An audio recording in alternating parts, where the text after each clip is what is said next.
Hey, what's up, everybody? It's OC. I'm just bringing you another virus update. We do have a case over in Tampa that has been confirmed on the news, actually, so now everybody's admitting to that. So we're pretty sure that there's other cases. Obviously, there's other cases, because if there's one, there's 100, and if there's 100, there's 1,000, and if there's 1,000, there's 10,000, and so on, because we know how the numbers work with these kinds of things. They have an R naught value number, which is the number associated with how many people a particular virus or disease can be passed on to by one person. And this one has an R naught value between 2 and 3. And just to give you a comparison, the regular influenza that people get every year, that most people are trying to compare this to keep everyone calm, is an R naught value of 1. Okay, so R naught value of 1, regular flu, R naught value of the new coronavirus, SARS-CoV-2, is between 2 and 3. It keeps changing between 2.3 and 2.8. So around 3 is what they're admitting to openly. You can check this with the World Health Organization and the CDC. I would prefer the CDC. They seem to be coming out with more honest information than the World Health Organization, which, if you didn't know, the World Health Organization is a company, and it's mostly owned by China. It was a company that was started and has international political ties with them, with China, the World Health Organization. So I wouldn't really listen to them as far as data coming out, but the CDC is coming out with a little bit better information. So, that's something to look at. Or just look at the channel. This whole series is going to show you exactly what's going on with everything. So check out this video. This is going to show you the stock markets, and also a video that was sent to me by somebody on the web, because they send me this information, and I am compelled to share it because it's important. So we can make a difference, but as I'm doing, we must speak up. So we need to get the facts straight. How does this virus work? How does it transmit? Where does it want to go? And let's protect ourselves. I'm Dr. Peter Lin. I'm a family physician in Toronto, Canada. The coronavirus is a family of viruses that can cause as mild things as just a common cold, all the way up to SARS or MERS. These are these bad pneumonias that we're talking about. And basically what these viruses are, they look like a tennis ball with all these spikes sticking out of it. And depending on the type of spike, it allows that virus to attach to certain places. So some viruses, they have the spike that attaches to your nose. So basically you just get a common cold. But the SARS virus, and this new virus that we're talking about, has the spike that allows it to attach to the cells in your lung. And when it attaches there, it puts in information to make photocopies of itself. So it uses our equipment to make more viruses. I'm declaring a public health emergency of international concern over the global outbreak of novel coronavirus.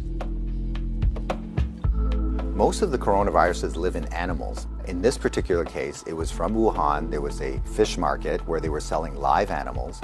And the thought is that the virus was in a live animal, then it crossed into a human. But then what we found was that people were getting sick in terms of healthcare workers, in terms of family members that were looking after them, which now meant that the virus can pass from human to another human.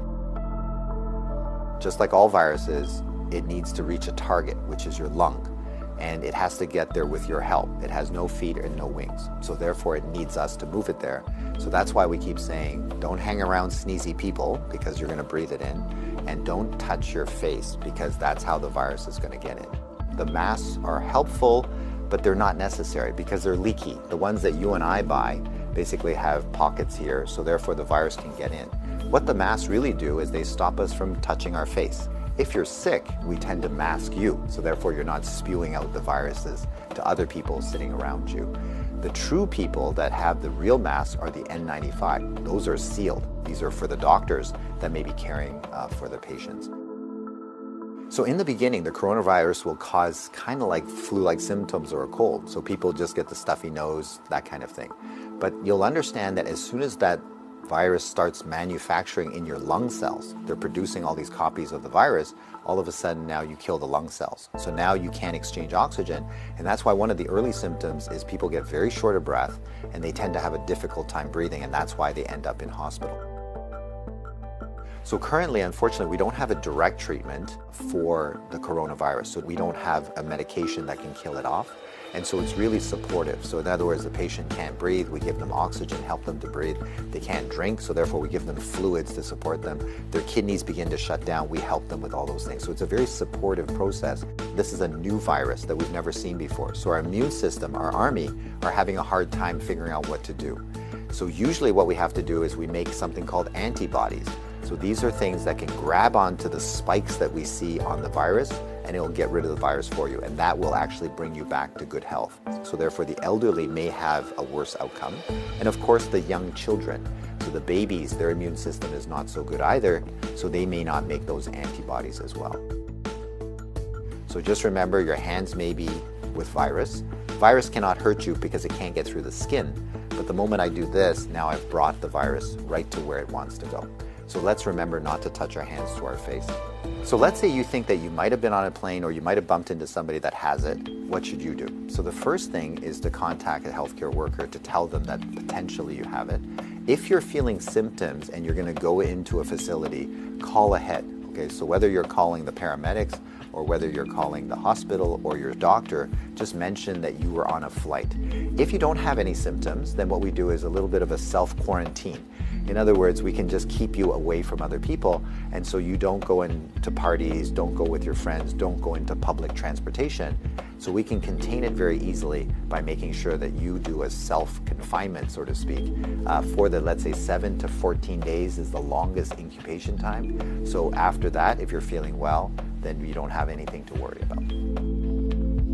If we get the facts right, then we don't have to be overly worried, but we do the right things so that we don't get the virus ourselves and that we don't pass it on to others. And if we look after each other in this way, this virus will have nowhere to go. It needs us to move it, it needs us to make copies for it, and if we don't help it, then the virus will stop. So we have the power to do that right now.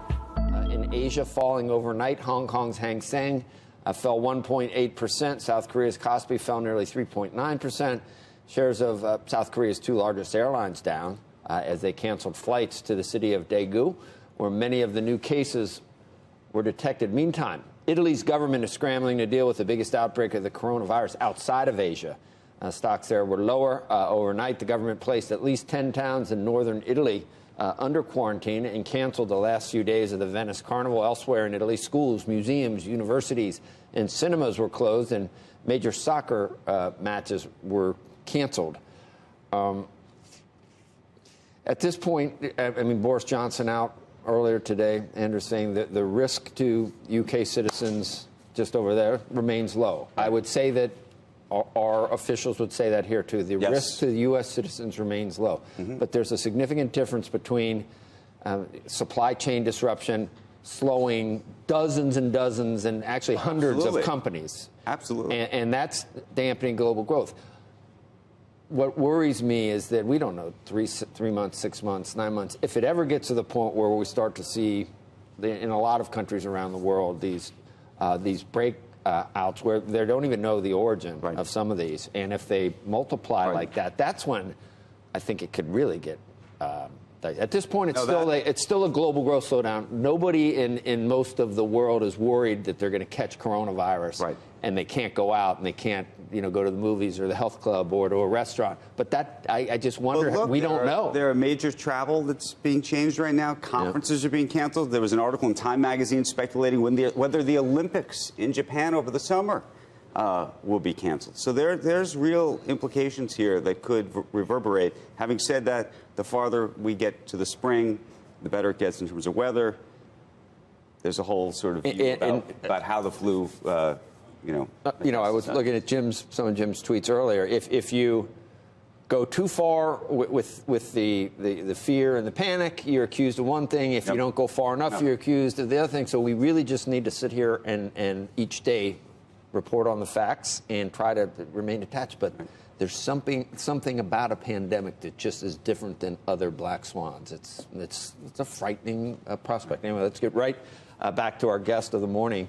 Warren Buffett joins Becky in Omaha following the release of his annual letter to shareholders over the weekend. I mean, Becky, you took a plane. I mean, it's in the back of our minds, is it not? It's just in the back. There's no way. And the risks are low. So it goes back to 1918. It goes back to 1918. If you look at the numbers of what happened in that pandemic when it came around the globe, up to 50 million people were killed in that. It was a third of the planet's population that was infected. It was 500 million people that were infected at that point. 675,000 Americans died at that point. So inevitably, your mind kind of goes back to what's happened in the past, because as humans, we always look back to history to try and predict the future. It doesn't always work. It's not always prophetic, but it does give you something of what to kind of play out if this were to get worse and worse. Now, Andrew brought up the idea that it's warm weather. We're approaching spring in a lot of parts of the country, or a lot of parts of the planet. That may be good news. We just don't know if this time around, if this is one of those viruses that does die off in warmer weather. Wait and see and kind of hope.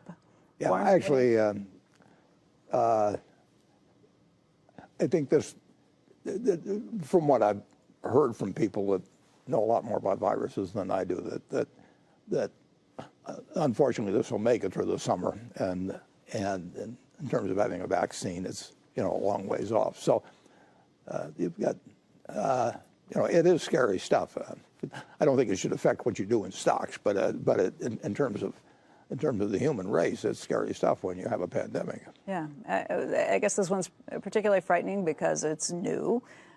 So there's no natural immunity that's built up in any of the populations, and you wonder what happens, particularly in areas where there's not the same healthcare structure that we have in America or in some of the developed nations. I guess that's a big part of the question too. Yeah. And well, I think about it in terms of our annual meeting. I mean, which is May 2nd. I mean, it could very well affect, by that time, it could affect. We got questions from viewers asking just that. Will the annual meeting be any different this year, particularly because you have a large Chinese contingency of shareholders who come here for that? Yeah, and that certainly will be affected. And incidentally, I mean, flu is particularly tough on old people. You're going to have two guys on the stage whose combined age is 185. So, we won't be looking for people that are showing any signs of contagion. But that's one of the problems with this, is it does have a long gestation period, right. And it's highly transmissible. And again, you did talk about it earlier. It's something that you see in the results of the businesses, even some of your own fully owned businesses that you didn't anticipate. Well, and we own airlines, for example. No, it affects businesses. Now, actually, my dad used to tell me a story. He was 14 in 1918, and he told me what went on in Omaha, during the big Spanish flu epidemic. I mean, it was something in those days, and pandemics will occur in the future. Now, what they hope to get is a universal flu vaccine, but that's a long way off. It isn't impossible. I mean, I asked my own science advisor is Bill Gates, so I talked to him. I call him. I've talked to him the last few days about it, and he's bullish on the long-term outlook for a universal prevention of it. But he says it's not going to come, it's not going to be here in 10 years. What are Bill's concerns as somebody who spends a lot of time traveling around the globe, as somebody who is trying to help medicine in some of the less developed parts of the world? Yeah, the Gates Foundation is very active in trying to be helpful on this, and Bill says the CDC is the best in the world, and I mean, we've got terrific resources in this country, but a pandemic is a pandemic, and there's just no evaluating. But I have heard that the summer is not likely to cause the end of this. Do you know why? But I don't know, and you shouldn't be asking. I shouldn't be offering my opinion on that, because I pass along things I hear from people I think are smart, but I'm actually asking for Bill's opinion, not yours. Yeah, well, I shouldn't really quote him, but I do. He's the guy I ask, and I did talk to him just a few days ago. My purpose is to make sure that all of this information is not lost or deleted. 因为我们是不知道官方什么时候会把什么帖子删掉的，所以我们都是在跟官方比速度。我们要保存我们的个体的记忆也好，或者是一种集体的记忆也好。 Voices like these from Chinese citizens are very rare. People who are willing to speak out about the government's attempts to control news about the deadly coronavirus. They ask to remain anonymous because what they're doing could put them and their families at great risk. But these people are part of a new wave of Chinese citizens fighting to get the message out in a country that aggressively censors information. 我们有权利说话，然后我们也有权利记下来。 Accounts or messages like these calling for free speech are quickly scrubbed from the internet. Or videos like this, showing people frustrated about life under lockdown.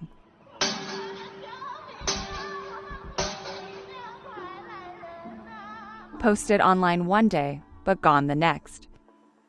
But the crisis over the coronavirus is changing the landscape, for now at least. Everyday citizens are preserving and reposting information the government doesn't want out there. I started to collect hundreds and hundreds of screenshots. And then as the outbreak got really bad, I thought it would be important to keep these or to collect and systematically archive this information. Experts say this kind of digital resistance is happening at a scale they've never seen before. At the beginning, I was just doing this on my own, and now it's about 100 of us, and we're translating news articles and social media posts that are constantly being deleted right now. Social media networks like YouTube, Facebook, and Twitter are blocked in China. But internet-savvy people use techniques that allow them to repost censored content to these platforms while staying under the radar of authorities. They're creating a visual archive by preserving videos like this one, showing overwhelmed hospitals. And they're reposting people's personal stories.